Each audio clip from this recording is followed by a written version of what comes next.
when last time we met. We've got some great news today. I think some of you all heard about the additional $5 million we were able to receive. That was the dollars that had been impounded a short time ago, and so we are happy to have that back. I want to remind everybody that we do have a public comment in the chat, and Ashley will monitor that as we go through the agenda. But I'm going to read our electronic meeting procedures. I'm not sure how much longer this will maintain, but it will at least be for this month. At the beginning of the meeting, all commission members participating electronically shall be identified by roll call so that quorum can be established. Under Executive Order Number 78, each time a commission member, staff, or other participant who is using audio-only participation wishes to speak, he or she shall identify themselves in a manner reasonably calculated to permit the public to ascertain the identity of the person speaking. As a result of the COVID-19 pandemic, the governor issued Executive Order Number 16, extended by Executive Orders Numbers 34, 51, 60, 71, and 78, authorizing commissions to meet and conduct their essential business by electronic means if the commission determines that meeting electronically is necessary to protect the health, safety, and welfare of Tennesseans in light of the COVID-19 outbreak.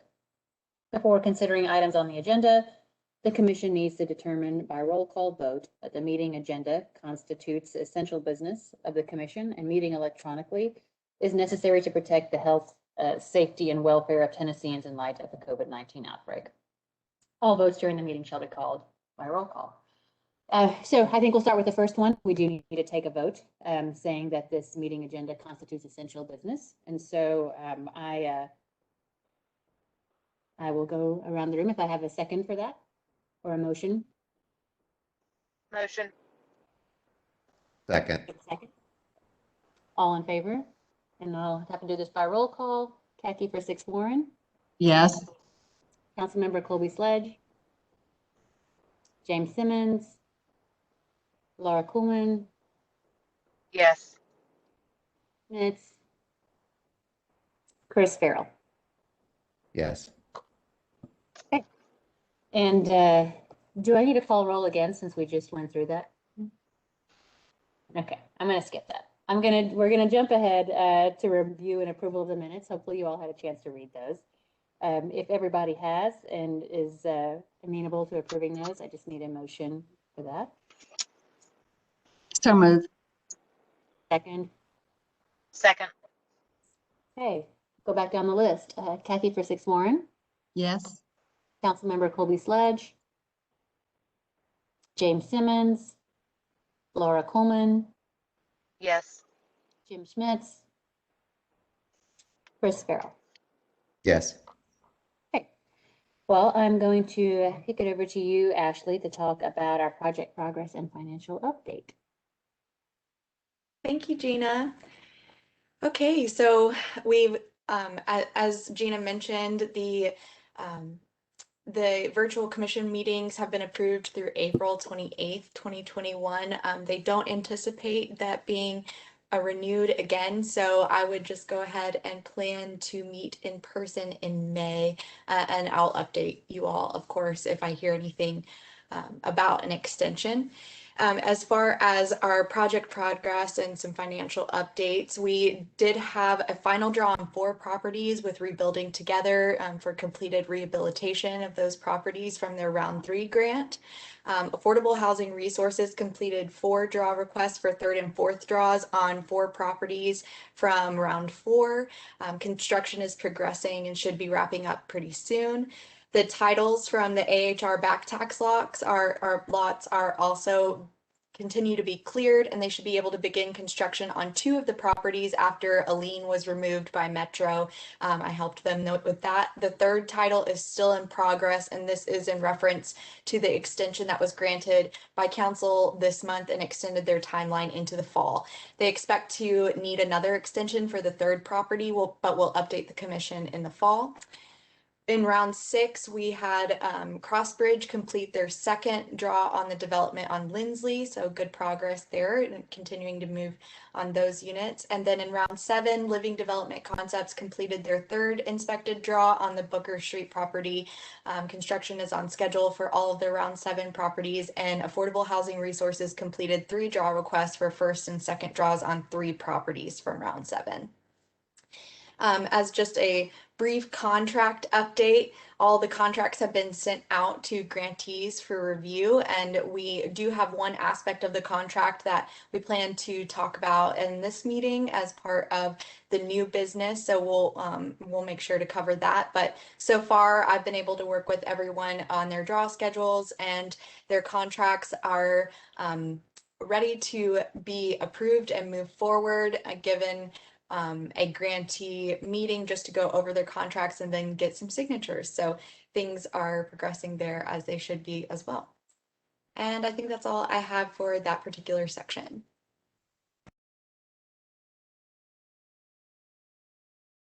If anyone has any questions, I will move on to the next one. I don't know if we have any comments in the chat, Ashley.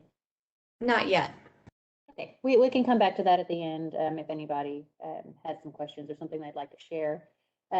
This month, we don't have a best practice share, but I think we're going to have one of our grantees share something with us in April. And so I think Urban Housing Solutions will be sharing something with us. And so we look forward to that in April. Ashley, I don't know if you want to expand on that anymore, or if we can just discuss it next month.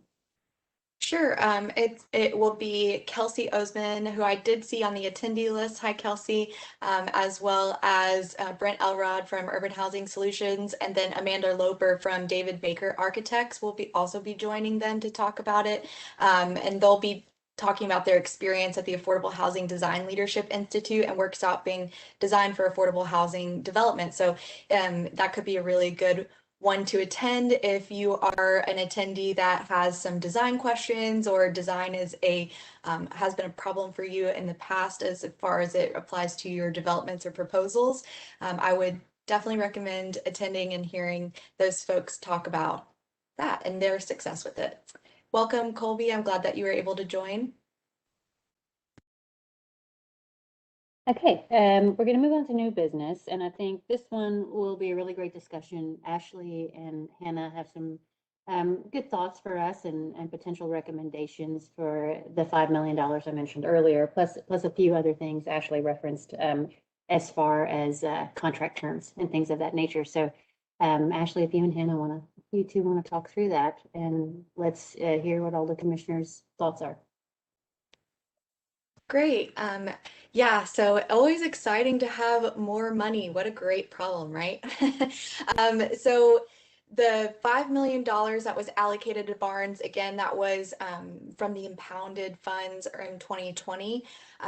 And then going over the funding and the funding recommendations from the review committee last time, due to the shovel-ready nature and the collaboration between community partners, as well as the high score of the Woodbine proposal, and half of it being in the urban core, I would recommend funding the Woodbine proposal with the additional funding for their $2 million ask.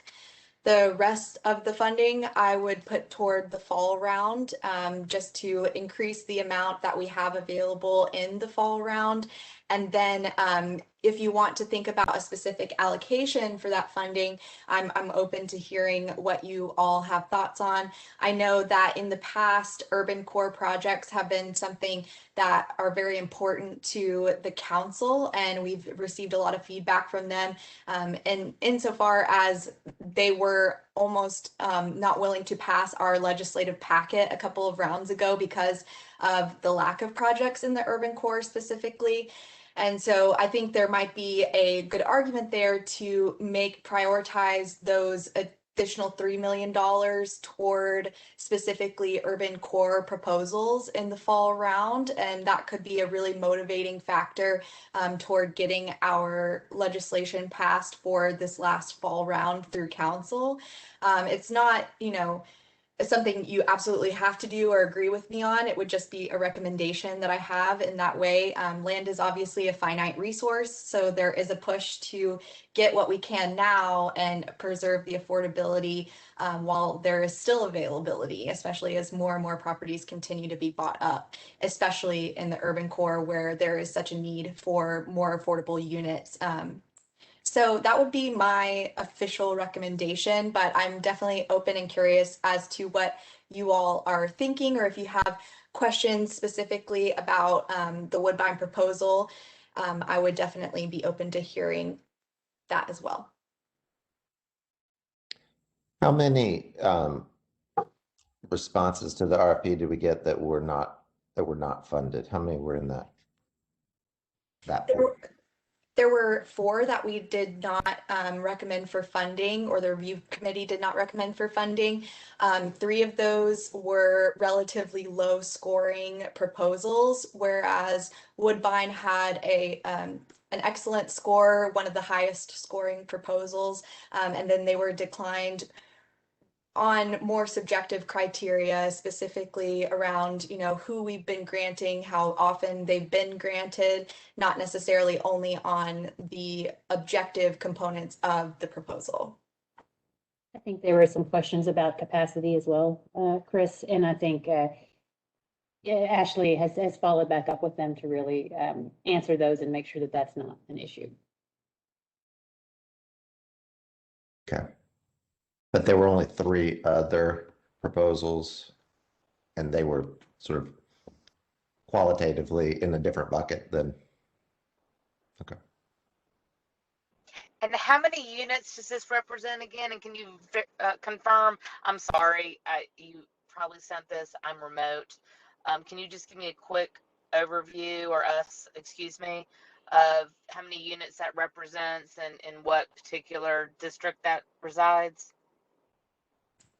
Sure. So the Woodbine proposal represented 67 units. It would be in 2 different districts, one in I think 21, I'll have to look again, and the other in 26, I believe. Give me just one second. I will pull that up. I was just curious. I'm sorry for making you do at last minute homework. Oh, that's okay. That's what I'm here for. And how much funding is coming in the fall round? Do we anticipate additional funding beyond this 5? I definitely believe that we will be funded at least at the $10 million mark, as we have been previously. However, it could be increased if that is something that the mayor wants to look at, if it's part of the Affordable Housing Task Force recommendations. However, it's obviously not guaranteed that we would get more money. It's not guaranteed that we would even get the $10 million, but I am hopeful that it would at least be at the $10 million mark. Okay, thank you. Ashley, back to your recommendation about funding the Woodbine.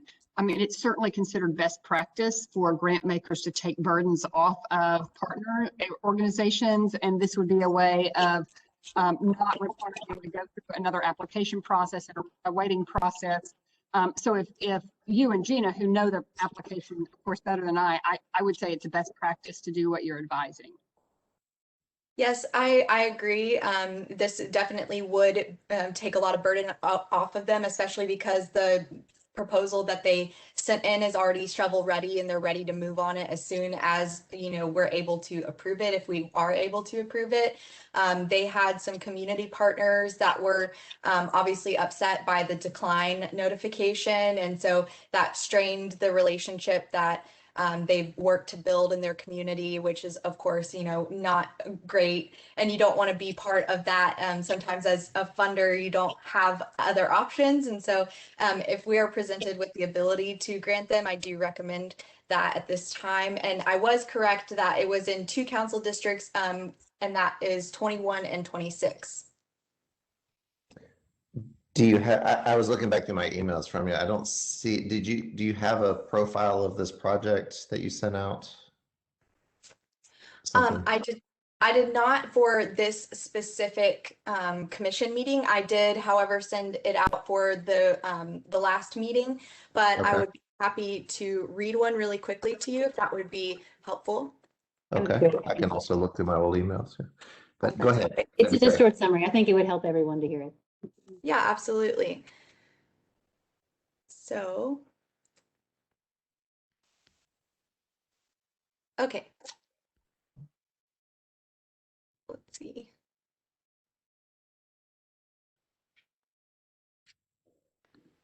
It's the wrong one. Give me just one second. Take your time.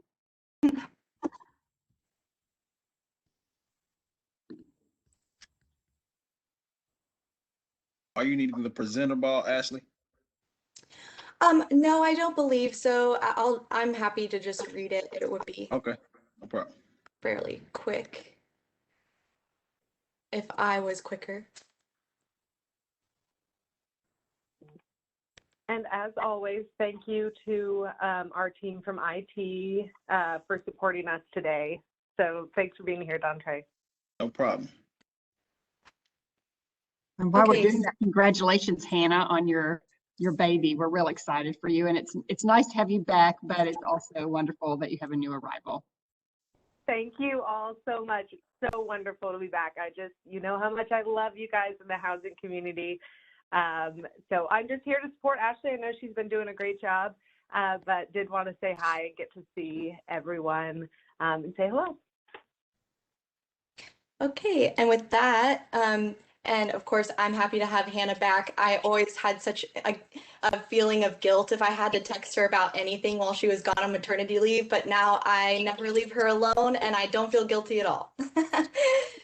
So the Woodbine development is there on Elysian, one part of it, and then the other part would be on 40th Avenue. It combines the talents and resources of Woodbine, Our Place Nashville, and the Nashville Dream Center to also create some capacity for them to create rich and rewarding affordable living environments that permanently house 75 mixed income individuals within walking distance to Nolensville and Charlotte high capacity transit corridors.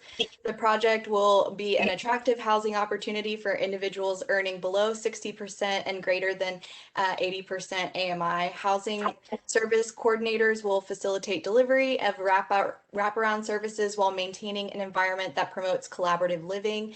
By contributing up to $26,667 of funding per unit, the Barnes Housing Trust Fund will be maximizing dollars through leveraging an additional $77,682 per unit and specifically addressing the housing needs of vulnerable low-income residents. So that is a brief synopsis of their proposal.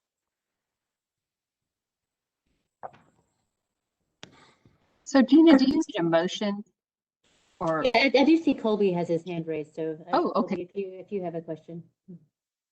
No, I just wanted to comment on the second piece of the recommendation, which was the urban, sort of the concentration on the urban core for the remaining of the fund. I think that's a good idea.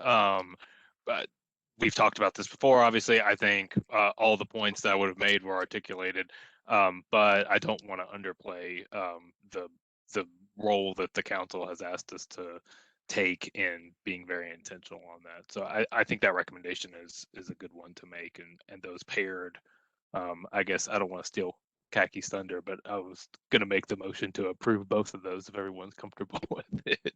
go for it. Before we do that, I do have a question about the thoughts about the delay on the remaining 3 million to the fall. I mean, what would prevent us from doing a interim round just to get the money out there sooner?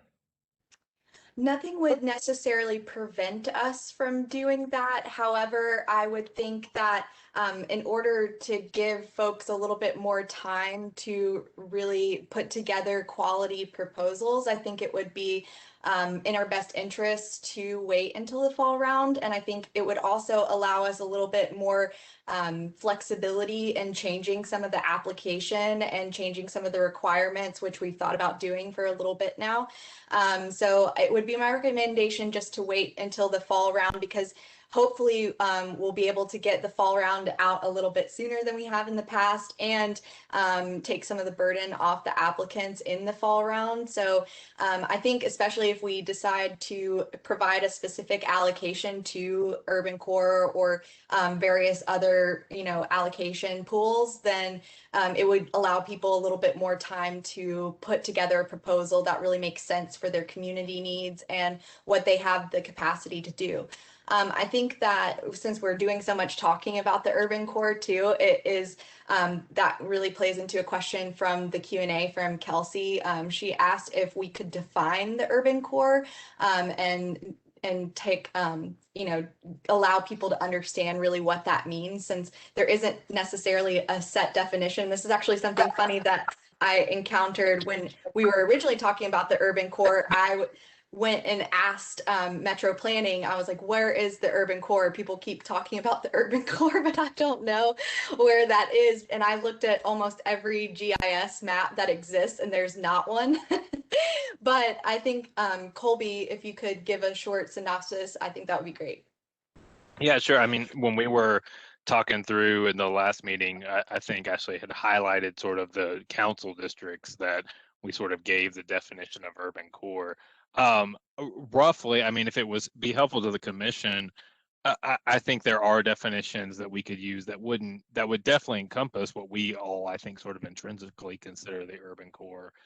Whether that's the UZO, whether that's some other sort of defined geography. What I gave to Ashley last month was basically kind of how we colloquially refer to it within the council and the districts that those encompass. But I would be open for the commission to make some sort of determination on what parameters that already are out there that exist that we would say would qualify.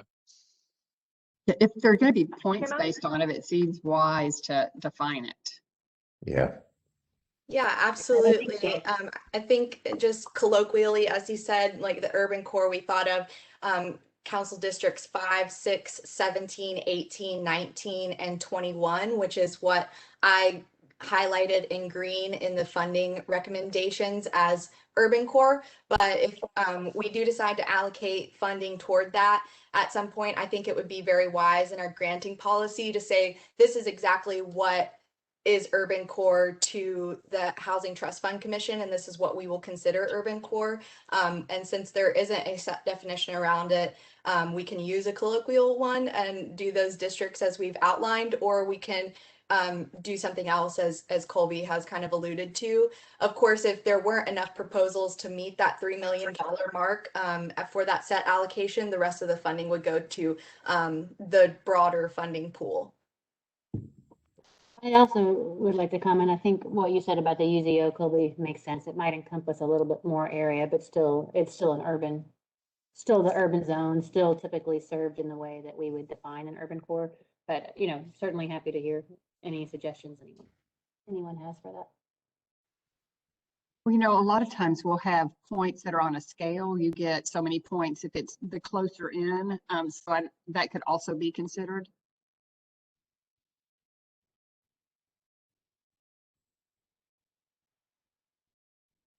Does everybody feel comfortable to make a motion on this, or are there any more questions? So Colby, since you made the motion there. I'll make the motion and make sure everyone's comfortable with that definition as I offered it regarding the UZO. So I would make the motion that we do with the 5 million that we do fund Woodbine Community Organizations application, and that we set aside the remainder of the funds to go toward a special or toward funding projects in the urban core as defined by the urban zoning overlay. Sorry, go ahead. Sorry, are we ready for discussion? I guess you need a second. I'll second it. But I would like to discuss it. Yes. So the 3 million that we're delaying, would we be adding more to that pool from next year's allocation by the same rules, or would that be separate from whatever we get from the council this summer? I think that it would be second to what we get from the council this summer as just a special option. Now, if it's something that works really well moving forward, it's certainly something that we can allocate funds to every single time based on what we have in the pool. I think there's also a way to make it a really attractive option for like corporate partnerships. If we go out and say we specifically want additional funding for this pool, here's why, and here's how it's applicable to your foundation or your corporation, and that could be something that we look at as well as we think about the sustainability in the long term of the fund, how we can get those corporate partners to be more actively involved and leverage that one-time donation from regions and say, okay, how can we do that more times, right? Okay. I would just caution that holding on to it raises the risk that you get a lower allocation this summer. I mean, just our history with, metro allocations over the last 2 years, has been much more erratic than in the past. And if there's money that's unspent out there, that's, I know from experience, that's a target for if you're having to cut things, at budget time, that's something that happens sometimes in the process. And so I would just raise that caution that delaying, doesn't necessarily mean that you lose it, but it raises the risk that you lose it if you haven't already spent it. Just Can I add one thing to something that that? happens in Metro. Yes, Chris, you bring up a great point. I will say the one factor that I think should be weighed here is the recommendations that will be coming from the Housing Task Force are going to push for a much more heavy investment. Sure. That will be taken for what it is, that the courthouse. But I certainly think Barnes' value has been well highlighted in those meetings, especially from the point of, this is the amount of proposals we're currently getting, but that's with a $2 million cap. So that, constrains where we can have projects developed and to the scale. So, one of our co-chairs last week said, if you put 50 million in Barnes, I think you'd get $80 million of great proposals. So that's sort of the message that's being put out there. And I totally get your point, but I do think that is sort of a wind at our back in terms of, viewing Barnes as a place where the more money you put in, the more value you get. Been my message on affordable housing for 20 years. So. So one thought I have is that we do need to look at our strategic plan, because I remember one part of our strategic plan was to be able to have a process and a fund by which we are not time restricted, that when our partners come up with time sensitive opportunities, that we would have a mechanism that was nimble enough to respond to those opportunities. And certainly if we, this money just reminds me of that need. And if we receive more money, I think it would be a good idea for us to dig deeper into that. Of course, we want to grant out, get the money out there and working as quickly as possible. But we also want to be strategic about those opportunities that come in between cycles.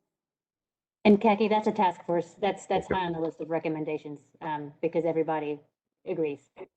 We're losing out by not being able to disperse the funds when we have them. So. Yeah, and that's something too, that I think in August, when I've lengthened that meeting for everyone to talk about some of those kind of policies moving forward and the kind of strategic vision of where we want to go, as hopefully we get more money and there is a more stable fund, how can we be more nimble throughout the whole process? One thing that I've already done in order to make steps toward that is we're switching grant software from WiseHive to SurveyMonkey Apply. And I'll go into a little bit more on that in the announcement section, but that will help us create a much easier application process, and hopefully something that will help our applicants be able to complete things without the burden of having to develop, the most extensive proposal in order to be granted, which, I'm sure you're aware, because we read a lot of the same funder blogs about how to reduce that barrier to inclusion, even especially for smaller organizations starting up. So that's something that we're looking at too. Okay, great. Well, I'm gonna take a vote. Kaki for 6 Warren. Yes. Councilmember Colby Sledge. Aye. James Simmons. Laura Coleman. Yes. Jim Schmitz. Chris Farrell. Yes. Thank you, everybody. There is, I believe, one more item for us to, well, 2 more items, I think, to vote on. And so, Ashley, I don't know if you want to go through them one at a time or together.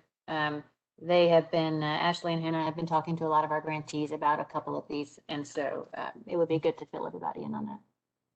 Sure, absolutely. I do want to just address quickly before we move on completely to a question in the chat from a NOAA member who asked why we couldn't spend the money on land now. I think does anybody want to answer that question directly?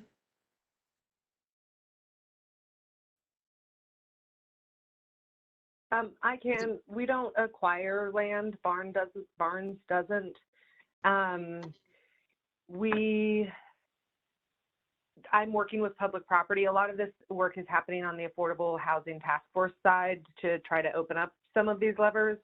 And so since we don't acquire land, we could go out and go, sort of back to Chris's point about having a round. I certainly think with the things that Ashley is focusing on in terms of improving our application, that time is well spent focusing on those improvements that she's identified, and then preparing for a larger infusion of funds pairing with the $3 million for the fall. That's, if we're looking at an early September application, that's 4 or 5 months away at this point. So not to say that we don't share that sense of urgency, but to do it in a fair way around would take 3 to 4 months anyway. So again, I think the money is best spent pairing it with a larger FY22 operating budget allocation so that we can potentially be more creative. But specifically around the land acquisition, there's no mechanism for Barnes currently to go and acquire land. Just a follow-up question, Hannah. I'm fine with the recommendations, great, but could Barnes grant money to, say, the housing fund to acquire land to enhance the community land trust? I mean, are there other mechanisms we could use besides Barnes acquiring land? Yes, but I just believe we would have to do an open round again. So, and that's something we could look at doing for the urban core, even to say we want to focus specifically on land acquisition in the urban core, since that's a diminishing resource. So it's just the pairing of the fact that we can't acquire, and then we would have to do an open procurement process. Sure, and I do think we'd have to do an open round as our policies and practices are currently, but if we did come up with something that was more of an opportunity or kind of fund, which would have some different criteria, then I think we could be more responsive to opportunity. Absolutely, and like Gina said, I think that's where we have to go. So I'm trying to have some of the behind the scenes conversations with like legal, and peer folks to say, okay, how can we structure this? Should it live here? Should we grant the money out to a partner who can then run a cycle more quickly?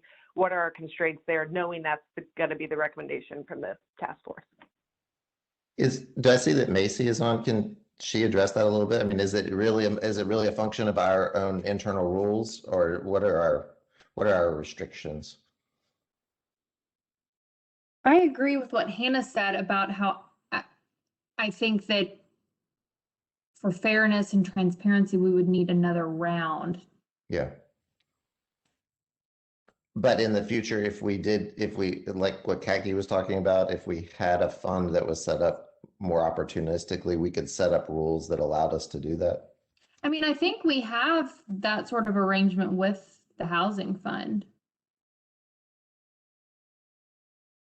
Right? To do that we now. grant them money. Well, I guess in the past, we've granted them properties, right? So you're asking if we could grant them money for them to acquire properties. Right. And then. Or out of cycle, Macy. That's the other thing we're saying is, not in a particular grant cycle, but really revolving throughout the year. And the process would just be a little bit messy because then they would have to deed the properties to us. We would have to accept them, then deed them back out. I don't know that that's the most efficient way to do that.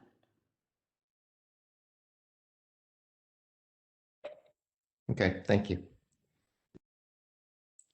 Yes, I know Hannah is doing all kinds of legwork behind the scenes. So hopefully I have a feeling that she will come to us with a lot of recommendations about what we can do, um, given all of those conversations. Hopefully, along with the Affordable Housing Task Force recommendations for Barnes specifically, as that wraps up, and then also and as part of our strategic planning in August to hopefully iron out what we're going to address and how we're going to do it. So lots of things to come, but it's exciting that we do have a little bit of extra money, and land is something that is definitely important to us and something we'll keep looking at. So thank you for the question and thank you for your answers.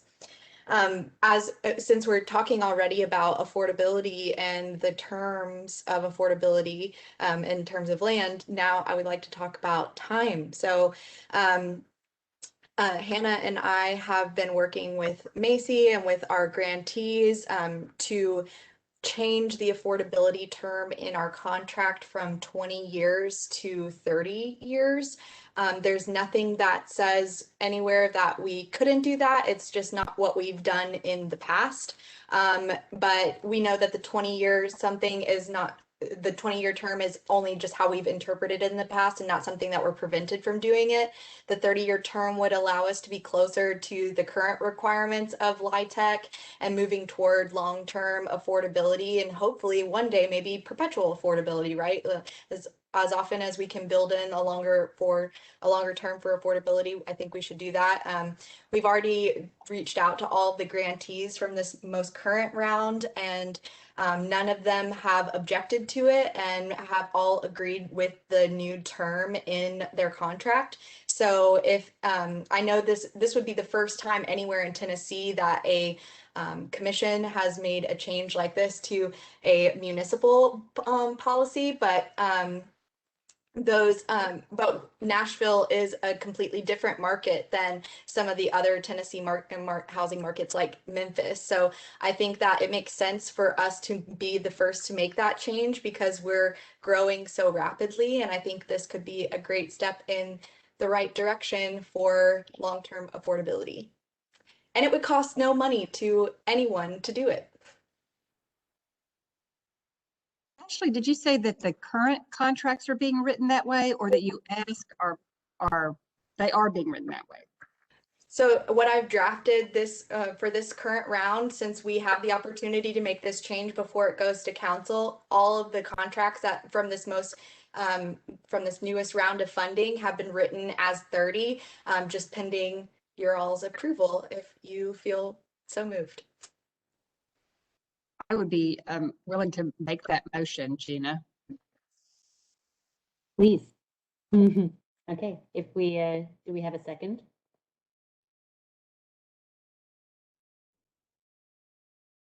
Second. Is there any discussion or questions from anyone?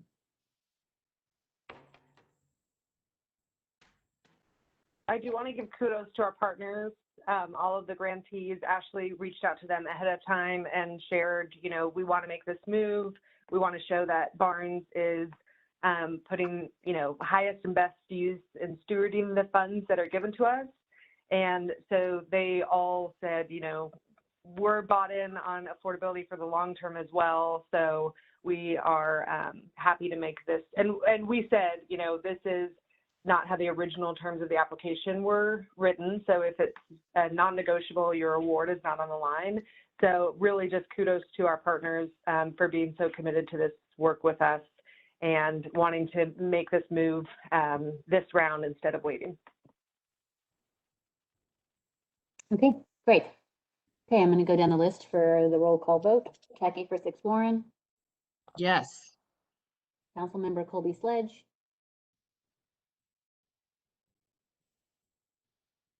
come back to Colby, James Simmons, Laura Coolman, Yes. Jim Schmidt, Chris Farrell, Yes. and then Colby, you may have us turned off for a second, but if you would like to vote on that. Okay, we'll come back to that. So is that, are we sufficient quorum to answer that for you, Ashley? I'm counting 1, 2. I think the chair can vote. Yeah, Yes, the I chair, voted yes, yes. okay, as long as we have four. It's four. Yeah. Okay, and then one more, Ashley, you've got one more policy under here, the extension. Great. I sent you all a draft of the extension policy. This is something that we had discussed in terms of our most recent round of extensions that were granted both in February and in January, that in order to kind of move away from any subjectiveness when it comes to the extension policy. I mean, by nature of an extension, there will always be a little bit of subjectivity because we're asking them to provide certain things like the financial status of the project or the viability of the project as it was originally designed in the proposal and awarded that way. However, I think that we, or I say we, the commission, said that you all wanted something that was a little bit more outlined, and so that we have something to refer back to when people are requesting an extension.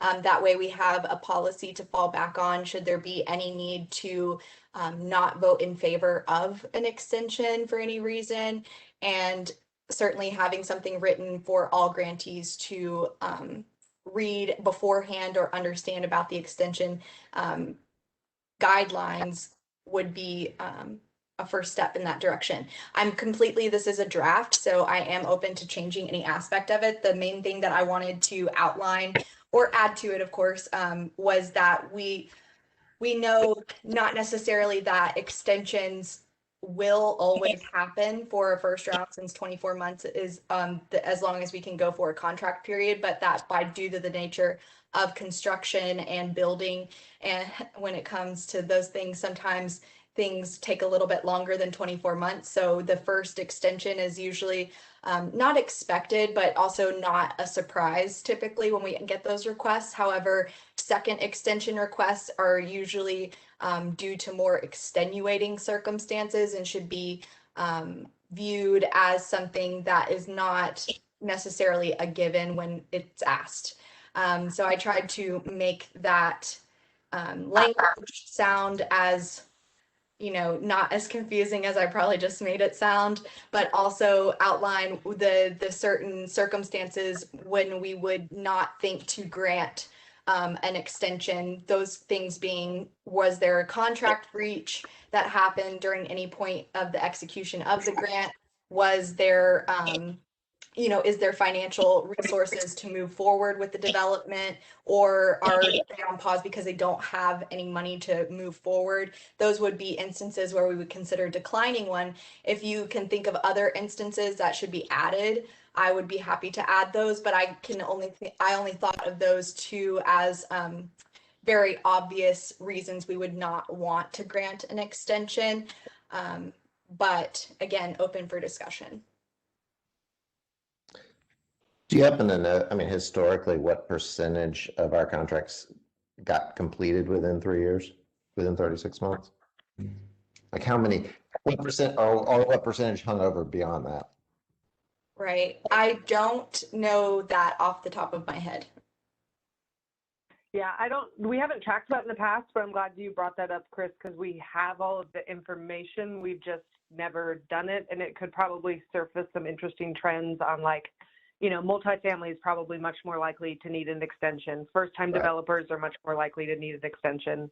So we can bring that data to you. Yeah, I just think it would be good to know what kind of projects are we at risk of, then not being able to finish if we put a hard stop on it like that, or, which ones do we want to say don't apply, for a project like this, because we know, the chances are it's likely to take 4 years to do this. And I don't know off the top of my head, but I know we've had some that have taken longer than that.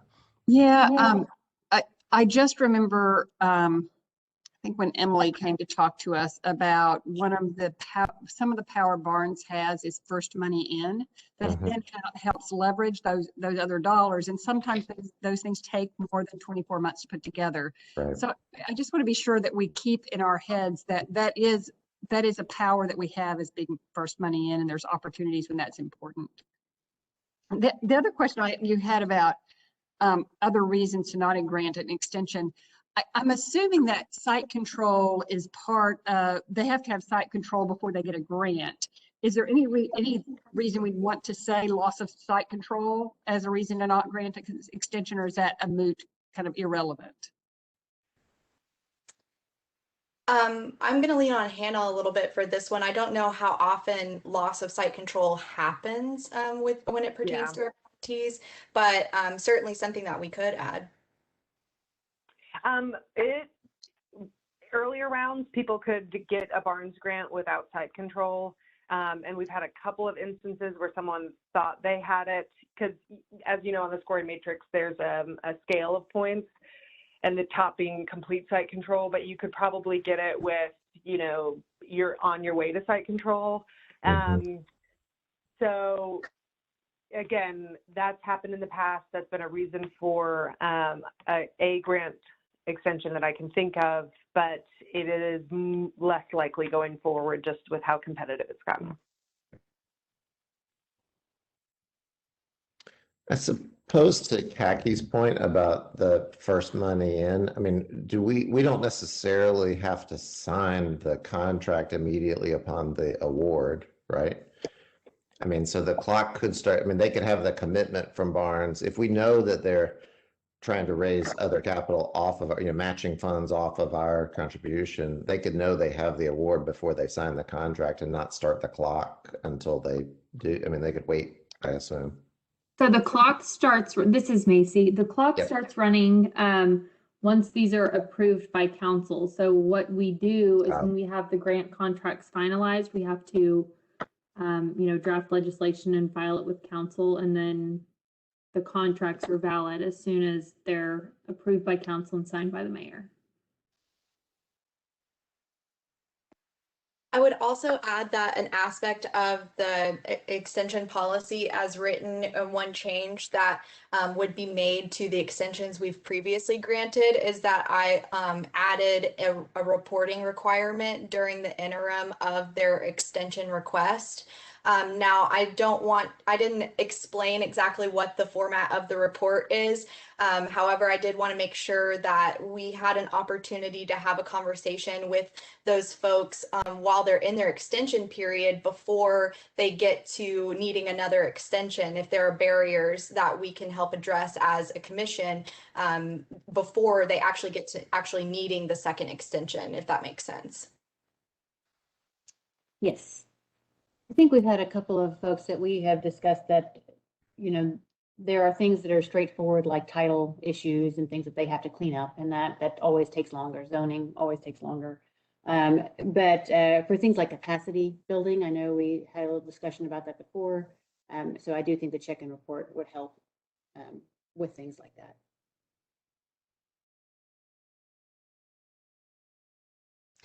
Okay, well, what I'm hearing is that maybe everyone needs just a little bit more time to offer feedback about anything that we might want to add or change about the language before you actually vote on approving a policy. And I will add the loss of site control into the policy to make sure that's in there. And then perhaps that's something that we can vote on a final version of at the next meeting in April. Does that sound like a reasonable timeline? Yeah, that sounds great. And we can send any other comments between now and the next meeting. That would be great. And if you could do a little report for us about, our history and the cases, we talked about earlier of where it's gone over that time frame, that'd be helpful. Absolutely. I will be your data Nancy Drew. Thank you. Thank you. Okay. I think we're moving on to announcements, and I think it might have to do with the application, Ashley. So if you want to walk through that for everybody. Yes, so a couple of exciting announcements. In May, we will have an intern, my first intern. I'm so excited for her. I've written so many outlines of what I need for her to do. So she will get a lot of materials on her first day, but they include memes. So I'm sure that she will like them. The main reason that we decided to ask for an intern over the summer is for a data project to help with the Affordable Housing Task Force information, as well as just defining exactly what the affordable housing stock is as it applies to barns. So looking at exactly how many units were completed, whether or not they received LIHTC on that project, where they are at in terms of construction status. So is it still under development? Where are they in terms of applying for LIHTC if they do get it? So what we're really looking at is where the overlapping dollars happen between the state and then Barnes, and how exactly Barnes is being leveraged in the community. And if it, right now, the assumption is really a lot of times, unless it's a large multifamily development, those folks don't get Barnes, LIHTC funding, but, those are the developments that do get LIHTC funding, but everyone else doesn't usually apply for it because it's too arduous as a project to take on and apply for those federal dollars. So it would be really helpful to understand the true scope of the affordable housing stock in Nashville. And the intern that will be helping us actually worked on a project with a different council member to look at what they did in Austin in terms of their affordable housing stock and how they addressed some of the issues in Austin. And that was a report that was given to the Affordable Housing Task Force. So she's already bringing some information and background from housing, and I think it would be really helpful to have that. So that is something that I definitely want the grantees to be made aware of. I've mentioned it a couple times, but expect there to be a survey essentially asking you to report on the funding status of some of your former properties and give us final addresses so we can really nail down our unit counts and really understand how far reaching the Barnes dollars have gone. She'll probably help with a couple of other data related things, and so it'll just be really nice to have somebody working specifically on those kind of historical things that we've done up to this point. So we're starting from a new beginning with the understanding of where we are in terms of affordable housing in Nashville as it applies to Barnes. So I'm really excited for her. And she'll be on our meetings as well. So she'll have the opportunity to introduce herself and hopefully present the work that she worked on after her time with us is over. Any And questions? Ashley, would you mind sharing that report with everybody that you just referenced? I think they would like to see that. The one that The survey. Austin report. Oh, No, the Austin report. Austin report. Yeah, I think absolutely. it'd be helpful to see what final information we would get from this. I know many of us have commented on what we get in the Barnes annual report and how we're able to track that, and what the different AMIs are and where they are in town. So I hope this will help with some of that as well. Yes, so I can definitely share that. She'll be really helpful in providing the data. Now the findings and the kind of like subjective criteria that you write into it and about what we need to do in terms of recommendations or the way that we move or how we talk about the fund, like that would definitely come from me, Hannah, as a collaborative reflection of what you all discuss as part of it. But she will definitely be really helpful in the data component and be able to help us with some mapping and hopefully get a better representation of it, what exactly is available and where. So excited for that. And I will share the Austin report with everyone and link it in the minutes as well. And then the other announcement that I wanted to make was, and I kind of alluded to it earlier, but we're switching grant software from WiseHive to SurveyMonkey Apply. This will help us build capacity and retrieve more high quality data. It allows all the forms to be linked to one application, which is so nice. And you can set up trigger reminders. So that way those folks are able to report in a templated way very easily from the same software that they use to apply.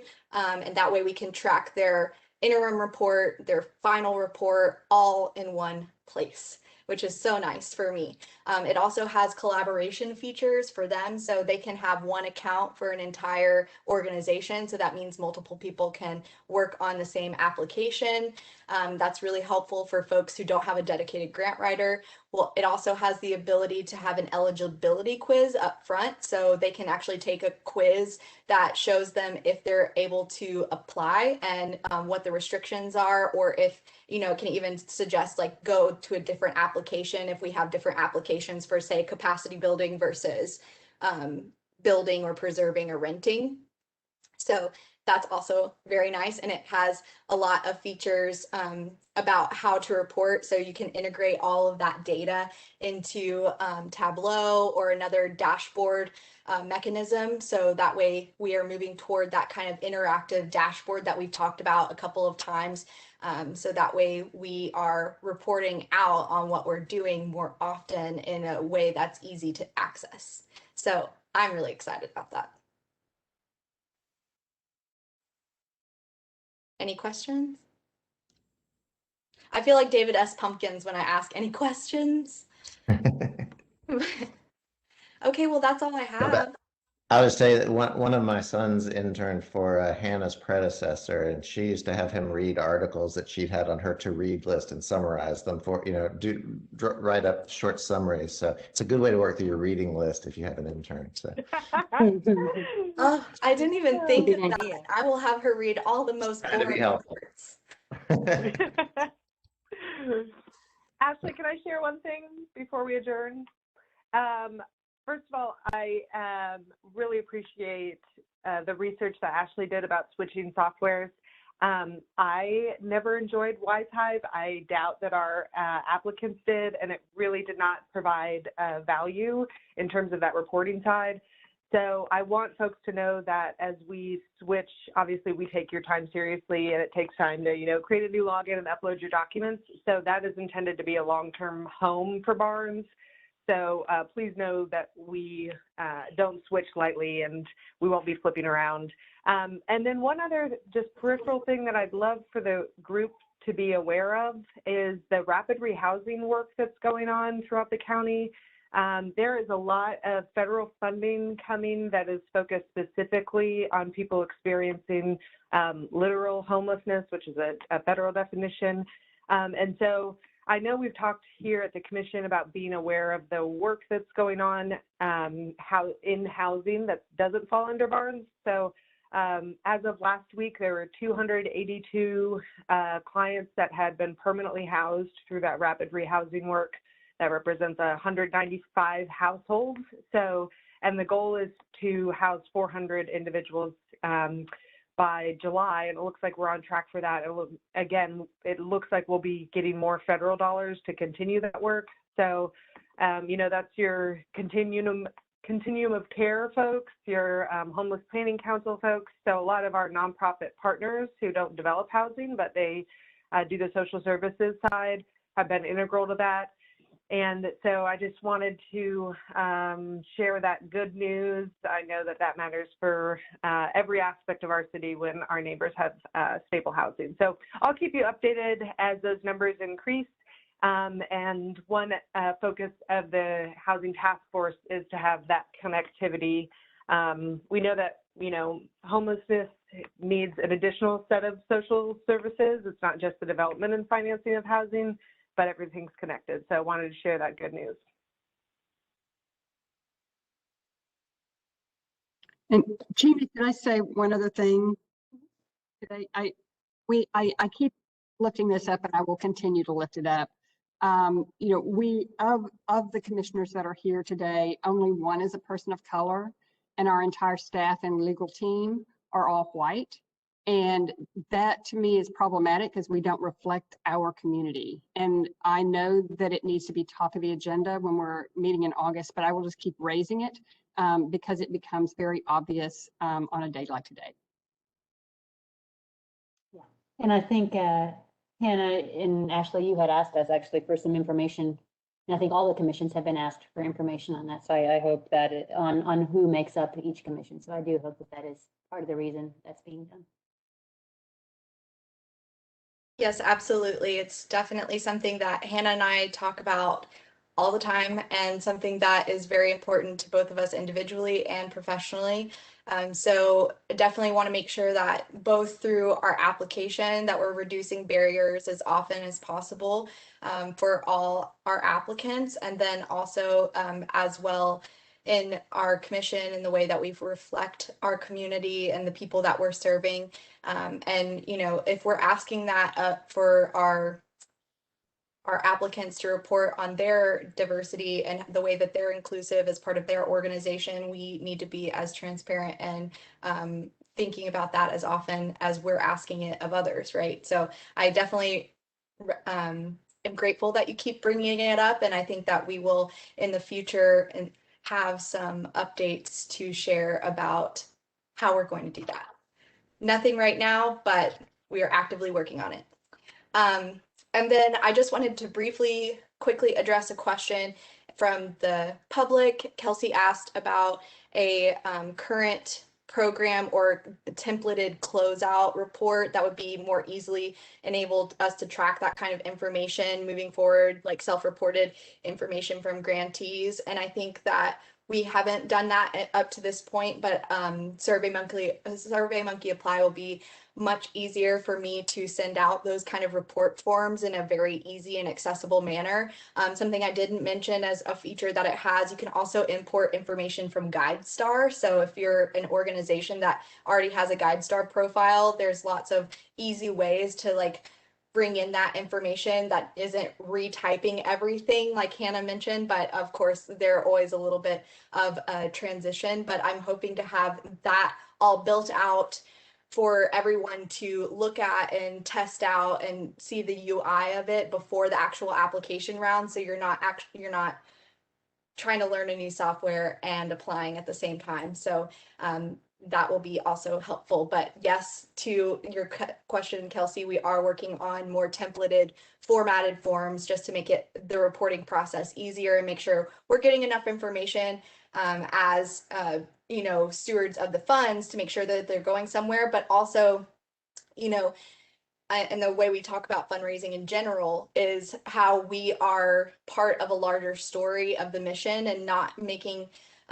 us seem as the guiding light doing the work out there. We are providing the means to do the work, but you all as organizations are out there, boots on the ground, encountering the issues and doing the work in those communities. And so if we can learn from you all, and this is kind of open to all the attendees, but if there are suggestions for how we format our reports or format our application, if there are questions that are missing that would really help tell the story of your organization, definitely have that conversation with me. I'm always open to that feedback about our process or our application, because at the end of the day, we want to make sure that it's easy for you all to do what you do.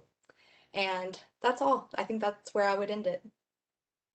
One, I do think for Kelsey, Ashley's working on, I wonder if Kelsey, it's hard because, you know, this is one-sided, but we are trying to collect some of the information on projects that have already closed as well. So the final report going forward will include all of this information that we need, the addresses, you know, photos, and we've started to do that. But Ashley's going back through and making sure that all of our data is, you know, filled in and consistent. And so some of these will be a reach back in time, but just to confirm that everything we have is accurate and up to date. So definitely agree, going forward, you will send in your interim report and your final report, and that will be comprehensive for the data that we're trying to collect. Data cleanup is another great intern activity. Yeah, that's what I'm saying. She doesn't know what's in store for her. Busy summer. Okay, well, great. Well, thanks everybody, and thank you everyone for attending, and we will see you next month. Thank you all. Thank you, Country. Problem. Bye-bye.